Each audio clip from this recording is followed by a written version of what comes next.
हां. माझं नाव शोभा सूर्यमान बेलोने आहे. मी राहणार कारेगाव आहे, तालुका जिल्हा यवतमाळ.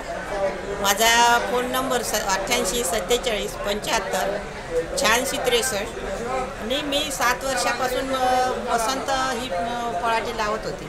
पण ह्या 2 वर्षामध्ये मला बसंत मिळाली नाही आणि पुन्हा आता इकून तिकून मिळाली तर ते काही बरोबर व्हेरायटी झाली नाही, ते काही मग पिकली नाही.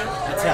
आणि आता याच्यासमोर मी आता बसंताचं हे पाहिलं आणि मला वाटलं का मी बसंताची भेट घ्यायची आणि मला बसंत फळाटीचं बियाणं पाहिजे. कोहिनूर सीडचं बसंत हे वाण तुम्हाला यावर्षी आम्ही उपलब्ध करून देणार. आता तुम्ही सगळ्या जणी काही लावताय, सगळे बसंत व्हरायटी लावताय. बरं, बसंतबद्दल तुम्हाला कापसाचा काय अनुभव वाटते? आणखी कापसाचा अनुभव चांगला आहे, पुन्हा वेचायला चांगला आणि लवकर निघते. अच्छा. हा, हे 2 याचे झाले काय वाटल्यास 3रा याचा येणार.